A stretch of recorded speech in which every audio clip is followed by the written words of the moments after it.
Welcome to ABC Interactive English. I'm Matt. And I'm Sydney.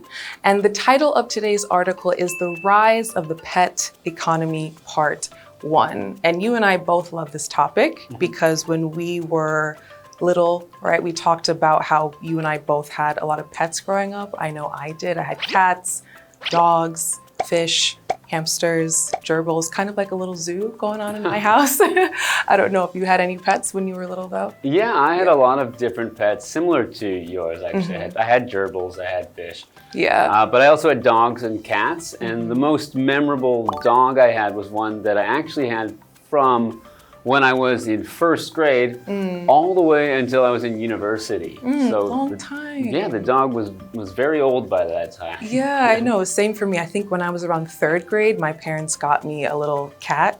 And she carried me through, maybe third grade all the way up to when I was in high school. And I loved her so much. I know you had a dog. I was very close to my cat, so I'm not sure if you're more of a dog person or a cat person.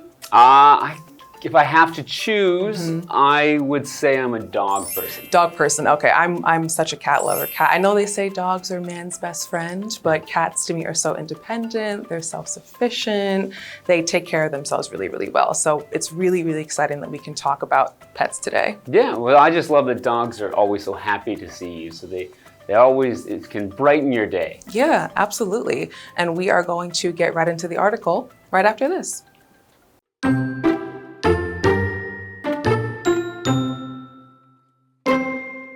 In the past, families usually kept their pets outside. Now, they sleep inside and often in the owner's beds. The animals are no longer just pets. They're members of the family.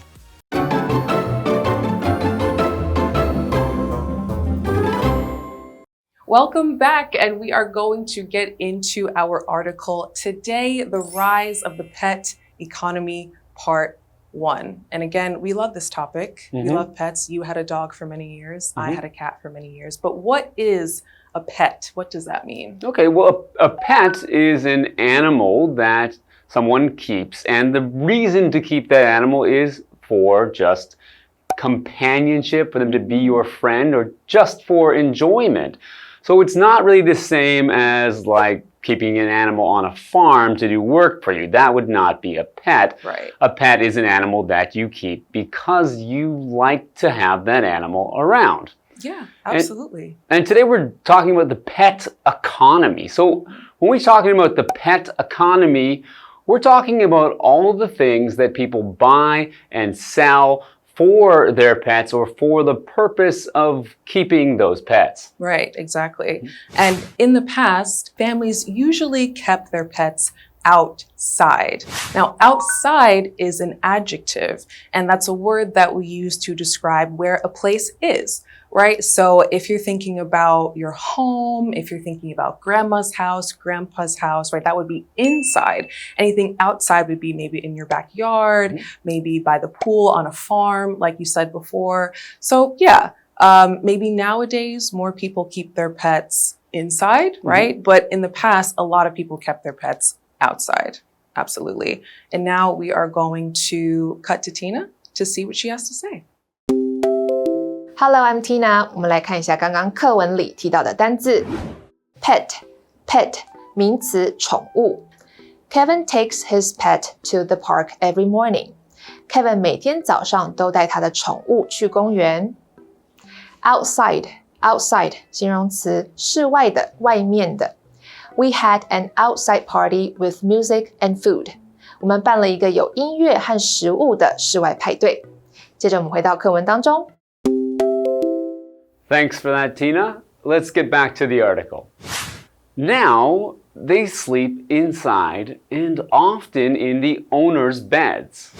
Okay. So, I don't know about that. Owner's beds. I mean, hey, people, they love their pets. They treat them like their children, like their babies. So I completely understand it. Would I do that?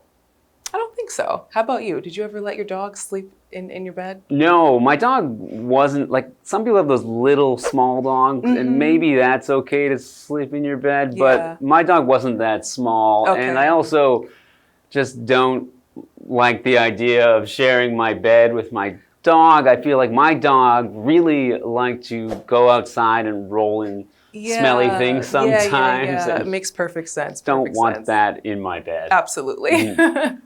Okay, so before owners kept their pets outside, but now people are letting their pets inside. So inside is an adverb and it's the opposite of outside. Yes. So inside means within the boundaries of something. But when we talk about inside as a place, usually we're talking about inside a house or inside a building. So if you keep your pets inside, they're not in the yard, they're in your house with you and enjoying the comforts of your home. Yeah, exactly. They're inside with you, the owner, right? An owner is a noun. So if you are an owner of a pet, it means that you are responsible for that pet. You have to feed them. You have to take care of them when they're sick. You have to take them to the vet if they're not feeling well. You have to make sure if they've been rolling around in grass and dirt, like we were saying before, you have to make sure you give them a bath and clean them off, right? So the owner is basically someone who just takes care of their pet and makes sure that they are happy and healthy. Now, getting back into the article here, the animals are no longer just pets. They're members of the family, which is so true. I love that. I remember when I had my cat, she really was like a member of the family. Pets and animals are such a big part of family these days. It's really, really important. Yeah, I think when you think of a sort of a typical family these days, you think maybe they have a dog and a cat as well, in addition to the other people in the family. Yeah. And people do treat them that way, you know, giving them gosh. birthdays and other things. Birthday parties, pet treats, pet cupcakes. I've seen dog owners online making their dogs filet mignons and ribeye steaks and treated them so well. And I see those videos and I think, wow, they should adopt me. I would love to be a member of that family. It's really, really great the way that people really welcome and embrace their pets into their home. Yeah. Okay, well, let's go to Tina now.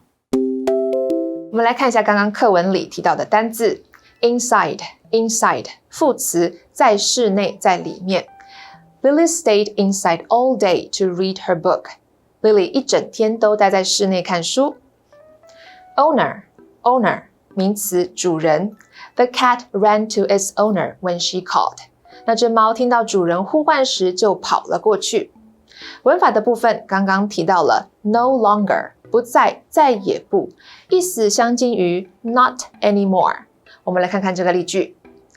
Jason is no longer on the soccer team. Jason 已经不在足球队了，也可以说 Jason is not on the soccer team anymore. 接着我们回到课文当中。All right, thank you so much, Tina. And in this first part of our article, we learned a lot about pets, and we are so excited to learn a little bit more about the pet economy. So now we're going to get into the second part of the article, and we'll be right back.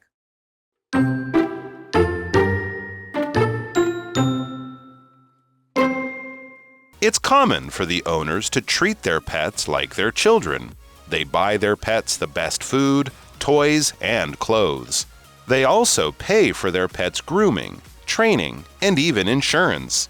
Pet owners spend billions of dollars on their pets each year. That's great for the animals. It's great for the pet economy, too.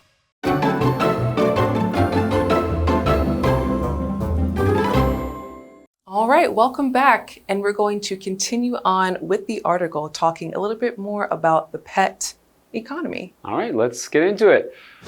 It's common for the owners to treat their pets like their children. Okay, so to treat someone or something like something else means to act in a way towards that thing or person as if they were this other thing. So, for example, someone might say, "Don't treat me like a child." And what they mean is that they are not a child, so you shouldn't be acting towards them as if they are a child. Yes, absolutely. And I don't know if you've seen online videos of, like I said before, on Instagram and TikTok of these these lovely dog owners brushing their dog's teeth, filing their nails, buying them the best foods. They're really, really treating them as if it's their actual true child. It's really lovely to see. Very, very interesting. And back into the article here. So they buy their pets the best food, toys, and clothes. I've seen it so many times before. The way that especially dog owners treat their pets, it really, really is incredible. Yeah, I think you see it more with dog owners than like cats. I think because it's a lot harder to dress up a cat or to do those things for your cat because the cat might they want to claw. And I would say a dog is more like a baby. Cat is almost like a teenager, right? Much easier to kind of handle a little newborn baby than it is to try to interact with a teenager. That's how I would put it. Okay, let's get back to the article. They also pay for their pets' grooming, training, and even insurance. Yes, they do. And grooming, right? Meaning haircuts, bathing, cutting their nails, things like that. You even see some people, dyeing their dog's hair, changing the color of their dog's hair. They dye their fur, they dye their nails, all different types of colors. And we know insurance, right, is very important if in case your pet gets sick and they need to go to the vet and they need to be taken care of. Absolutely. And now we are going to swing it to Tina to see what she has to say. 我们来看一下刚刚课文里提到的文法 Treat A like B 把 A 当成 B 对待 Treat 指的是对待我们来看看这个例句 Daniel always treats his dog like a baby Daniel 总是把他的狗当成小婴儿一样对待接着我们回到课文当中 Thanks for that, Tina. So, yeah, pet owners are very serious about taking care of their pets. They are. They're so serious. And getting back into the article, pet owners spend billions of dollars on their pets each year. And let me tell you, I'm not surprised. The things I've seen pet owners buy for their pets, I mean, throwing them birthday parties, buying them really expensive baby strollers, buying them the best collars, the best food, the best toys, paying for doggy daycare. It really, really is very stunning. So I'm not shocked to hear that they spend billions of dollars each year on their pets at all. Yeah, it's a lot of money to spend.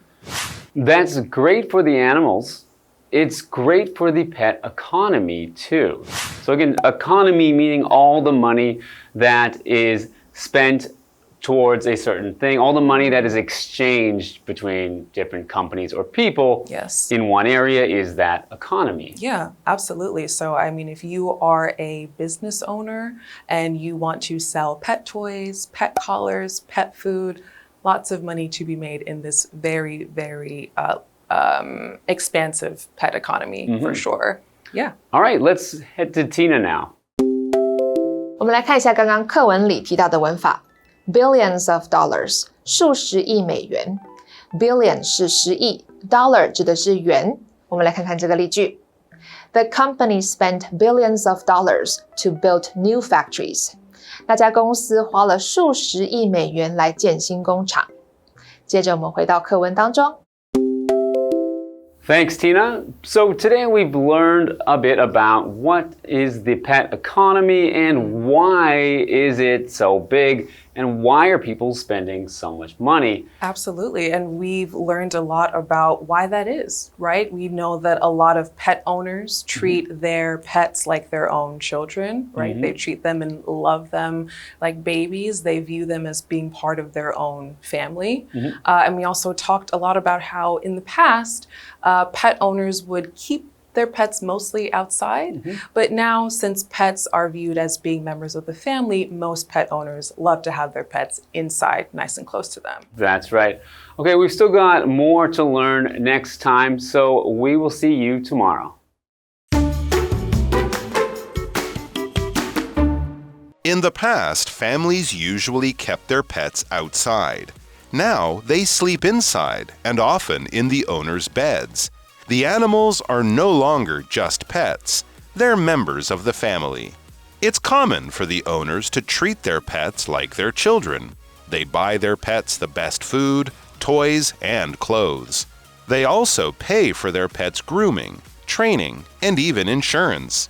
Pet owners spend billions of dollars on their pets each year. That's great for the animals. It's great for the pet economy, too.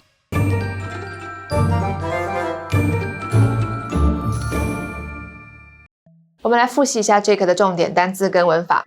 单字的部分 ，pet 名词宠物 ，outside 形容词室外的、外面的 ，inside 副词在室内、在里面 ，owner 名词主人。接着我们来看文法的部分 ，no longer 不再、再也不 ，traffic is no longer a problem， 也可以说 traffic is not a problem anymore， 交通不再是个问题。Treat A like B， 把 A 当成 B 对待。Why are you treating me like a stranger？ 你为什么对待我像陌生人一样 ？Billions of dollars， 数十亿美元。That video game made billions of dollars。那款电玩游戏带来了数十亿美元的收益。以上就是这一课的重点单字跟文法，我们下一课再见喽，拜拜。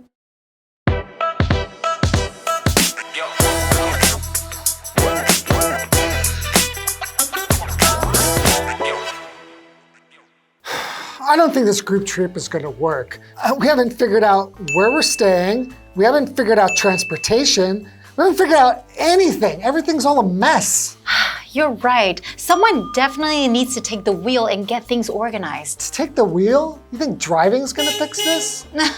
No, I just mean that someone needs to do their work and then get things back on track.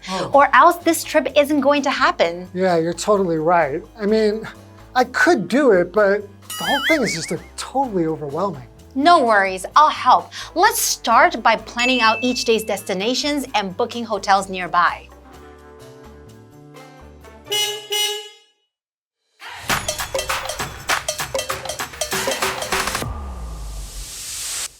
Hey everyone, today's phrase is take the wheel.